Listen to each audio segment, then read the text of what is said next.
Bonsoir. Depuis les années 80, on assiste à une augmentation permanente du nombre de cancers diagnostiqués chez les Français, tant chez les hommes que chez les femmes. Bon, je vais vous dire tout de suite, je ne suis pas venu là pour vous plomber la soirée, donc je vais vous dire également qu'on guérit de mieux en mieux de ces cancers, et que maintenant, véritablement, il y a une vie après le cancer. Il y a une vie après le cancer. Et la vie, c'est quoi? Pour beaucoup de jeunes, hommes, femmes, qui ont été atteints de cancer et qui ont survécu à ce cancer, donner la vie derrière va être quelque chose de fondamental. Mais donner la vie, malheureusement, c'est pas toujours aisé après un cancer, puisque les lourds traitements que ces patients vont devoir endurer pour guérir leur pathologie va souvent conduire à une altération de leur fertilité, voire à une destruction de leur potentiel de fertilité. Alors, puisqu'il y a cette vie après le cancer, il a fallu essayer de se battre pour tenter de trouver des techniques pour préserver, en amont des traitements, la fertilité de ces jeunes hommes et ces jeunes femmes qui sont atteints de cancer. Aujourd'hui, on considère pour la femme que ce sont 7000 femmes de moins de 35 ans, ça comprend les enfants également, qui vont être atteints de cancer et donc susceptibles de voir leur fertilité altérée par les traitements qui vont devoir les guérir. 7000 femmes. La préservation de la fertilité, ça se pratique depuis plus de 30 ans chez l'homme. C'est quelque chose, on va dire, qui est relativement aisé. C'est recueillir des spermatozoïdes par masturbation. On peut récupérer des millions de spermatozoïdes qu'on va pouvoir congeler. Et ces hommes-là vont pouvoir, si leurs testicules ne sont plus fonctionnels à l'issue du traitement, réutiliser via la fécondation in vitro ces spermatozoïdes qui ont été congelés, qui leur permettra d'avoir une descendance génétique. Pour la femme, c'est beaucoup plus complexe. Les ovaires sont des organes internes, on ne produit tous les mois qu'un seul ovule, et donc préserver la fertilité, c'est devenu quelque chose qui est devenu vraiment concret uniquement depuis une quinzaine d'années. La préservation de la fertilité aujourd'hui, c'est deux techniques dont je vais vous parler. Mais avant ça, je voudrais vous remettre dans le contexte de ces consultations. Ces consultations, c'est des femmes qui ont appris 1 ou 2 jours avant de me voir et de me voir avec ma collègue psychologue, puisque ce sont des consultations qui sont menées en binôme gynécologue-psychologue, qui ont appris, il y a quelques heures, qu'elles sont atteintes d'une pathologie qui va potentiellement être létale pour elles et pour lesquelles il va falloir un traitement lourd. Et ce traitement, on leur annonce qu'il va altérer leur fertilité, et parallèlement à ça, ce que je vais enchaîner et leur dire immédiatement, c'est que les techniques maintenant nous permettent d'essayer, de tenter de préserver leur fertilité pour pouvoir, si jamais ces femmes-là sont ménopausées à l'issue du traitement, ce qui signifie que leurs ovaires ne sont plus fonctionnels, ce qui va leur permettre éventuellement d'utiliser des techniques pour leur restituer une fertilité future. Je vous laisse imaginer un peu dans quel état d'esprit elles sont, la mort, la vie. Des fois, ce sont des jeunes femmes qui ne se sont même pas projetées dans le fait d'être futures mères. La technique la plus conventionnelle, va-t-on dire, pour préserver la fertilité féminine, c'est la stimulation ovarienne. La stimulation ovarienne, c'est ce qu'on fait au quotidien dans les services de fécondation in vitro. Ça va consister à stimuler les petits ronds noirs que vous voyez à gauche. En fait, c'est des follicules, c'est la structure qui contient des ovules. Les ovules, c'est des ovocytes en termes scientifiques. Et en fait, on va, à base de grosses doses d'hormones, pendant à peu près 12 jours, stimuler les ovaires de ces patientes pour essayer d'aboutir à un nombre de follicules importants, qui sont des follicules stimulés. Vous voyez la différence sur la dia de droite. Et en fait, ces ovocytes matures, capables de donner un embryon, vont pouvoir être récupérés par une ponction à travers le vagin et être congelés. On pourra congeler des ovocytes matures avec un potentiel à donner des embryons s'ils sont décongelés dans le futur. Donc si ces patientes-là sont ménopausées, à l'issue de leur traitement, on pourra, puisque leur utérus restera fonctionnel, leur permettre d'utiliser ces ovules décongelés, faire des embryons avec le sperme de leur conjoint, constituer des embryons qui seront replacés dans l'utérus et leur permettra éventuellement d'obtenir une grossesse. Ça, c'est la première technique. La deuxième technique, elle est un petit peu plus innovante et novatrice.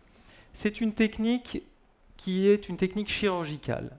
C'est une technique qui est réalisée quand on ne peut pas stimuler la patiente, parce que pour stimuler une patiente, il faut qu'elle soit pubère. Donc c'est des techniques qui ne sont pas utilisables chez l'enfant, la stimulation ovarienne. Et de la même manière, on n'a pas forcément les 12 à 15 jours de stimulation nécessaires. Le cancer, des fois, il faut le traiter très rapidement. Et on n'a pas forcément la possibilité d'avoir ce temps qui nous est imparti par les oncologues qui vont traiter les patientes. Donc on a des techniques d'urgence. Ces techniques d'urgence, c'est le prélèvement de tissu ovarien. Donc vous voyez sur la diapositive de droite un ovaire de femme jeune, qui est pris dans une pince. On va enlever cet ovaire va être sorti du ventre, on va le prendre au laboratoire, on va le mettre en pièces, on va le mettre en petits morceaux pour congeler des follicules très immatures. L'objectif de ça, ça va être dans un deuxième temps de regreffer ces fragments de tissu ovarien. Je vais vous l'expliquer un peu par deux exemples. Le premier, c'est celui d'une femme qui avait 25 ans quand elle était venue consulter, atteinte d'une maladie de Hodgkin, un lymphome, une maladie des ganglions, potentiellement grave car elle était à un stade très avancé. On lui a expliqué que pour la guérir, il fallait donner une chimiothérapie extrêmement forte qui allait très probablement la mettre en ménopause puisque altérerait de manière définitive ses ovaires et donc sa fertilité. On lui avait parlé des alternatives. Les alternatives pour une femme ménopausée, avant qu'existe la préservation de la fertilité, c'était quoi? C'était l'adoption, c'était le recours au don d'ovules, le don de gamètes. Donc pas de transmission de la génétique de la femme. Et on lui a dit, Madame, voilà, aujourd'hui, on commence à développer chez la souris, on est très loin de l'être humain, des techniques où on peut enlever un ovaire, le congeler et essayer de regreffer dans un deuxième temps ce tissu ovarien pour qu'il reprenne une activité d'ovaire à minima. La patiente a accepté qu'on lui prélève cet ovaire. On a congelé ces fragments de tissu ovarien, la patiente a subi ces traitements et 5 ans plus tard, elle est revenue nous voir, elle avait guéri cette patiente, elle s'était trouvée un conjoint et elle avait un projet de grossesse. On lui a expliqué que les techniques avaient un petit peu avancé, mais finalement pas tant que ça. En tout cas, on n'avait jamais tenté la greffe chez la femme. Elle a dit, j'ai tout à fait compris que vous m'aviez proposé le don d'ovules, l'adoption, mais si je me suis fait enlever un ovaire, je veux absolument tenter la greffe. Cette greffe, elle a été réalisée. Et en fait, c'est ce que vous voyez là. Ça, c'est l'ovaire sur la gauche, l'ovaire qui lui restait, qui n'était plus fonctionnel. Elle était ménopausée, cette femme. On a remis, on a ouvert, c'est sur la deuxième diapo en partant de la gauche, on a rouvert cet ovaire non fonctionnel et on a replacé des petits fragments ovariens qui avaient été congelés et décongelés, replacés à l'intérieur de cet ovaire. Et on en a replacé d'autres de l'autre côté, là où l'ovaire avait été initialement prélevé. Donc des fragments ovariens des deux côtés. On a attendu un peu, et cette femme-là a appelé 5 mois plus tard en expliquant qu'elle avait eu des règles. C'était la première fois qu'une femme récupérait des cycles menstruels. Ça veut dire quoi? Ça veut dire qu'elle a ovulé. Et si elle a ovulé, ça veut dire que potentiellement cette patiente-là pouvait être enceinte. Et c'est ce qui est arrivé, cette patiente-là a été enceinte, et elle a finalement accouché d'une petite fille. Vous vous doutez bien que c'est une grossesse qui a été extrêmement suivie, parce qu'on était, avec l'expérience uniquement chez la souris, on était on n'était pas très à l'aise. Et en fait, je ne sais pas pourquoi, mais on n'était pas... voilà. Bon, les échographies se sont très bien passées. Elle a accouché d'une petite fille, parfaitement bien portante, en pleine forme, qui est en pleine santé. Le deuxième exemple dont je vais vous parler, c'est une femme qui avait un cancer du sein, qui a eu un cancer du sein à 30 ans. Cette femme-là, on lui a prélevé du tissu ovarien de la même manière. Et en fait, quand on a prélevé ce tissu ovarien, entre-temps, elle a été traitée, elle a guéri, et elle a été opérée 2 fois du ventre pour des péritonites, des choses un peu compliquées, mais en tout cas qui avaient réduit l'accessibilité à son abdomen. Donc on n'avait pas tellement envie, quand elle a été demandeuse de la greffe, puisqu'elle était ménopausée après son traitement, de retourner dans le ventre, parce que ça colle un peu partout quand on y allait. Plus on y va, plus ça colle. C'est un peu le chantier. Et on se dit qu'on prend un peu de risque quand c'est comme ça, et donc on n'avait pas envie de prendre de risques avec une patiente qui venait déjà de survivre de son cancer. Ça nous embêtait un peu.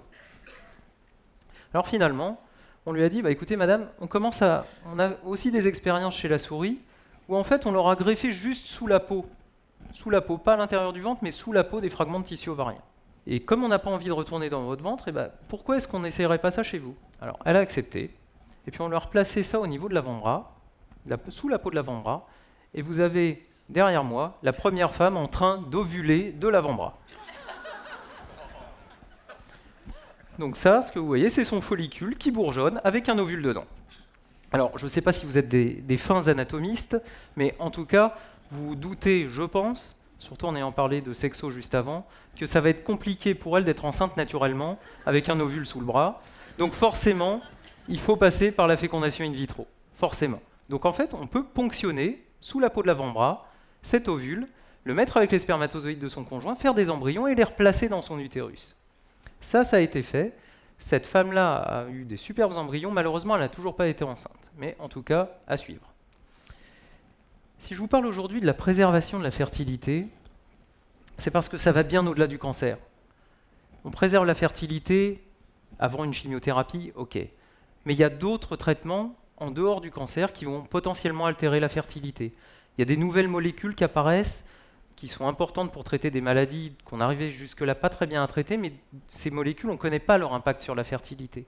Donc on peut se dire qu'on peut congeler également en amont de ça pour permettre à ces femmes-là d'essayer d'avoir une grossesse ultérieurement, si jamais il y avait un impact de ces traitements.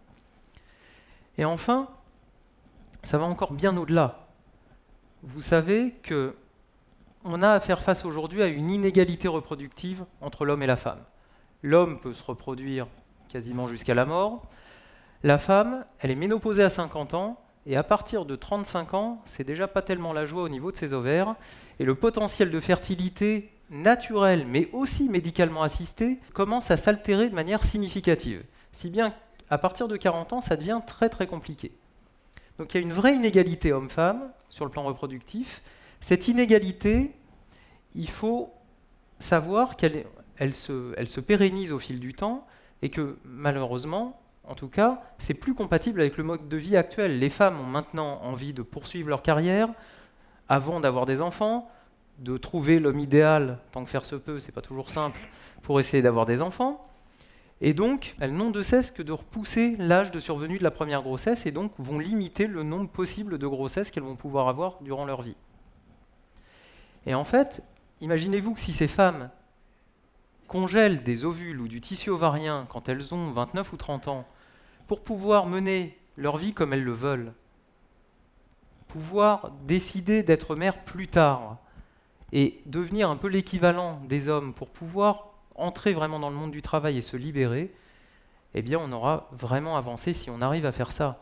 Et aujourd'hui, on peut considérer que la préservation de la fertilité, comme en leur temps la pilule et comme en son temps l'interruption volontaire de grossesse, sera sûrement la nouvelle frontière pour la libération de la femme.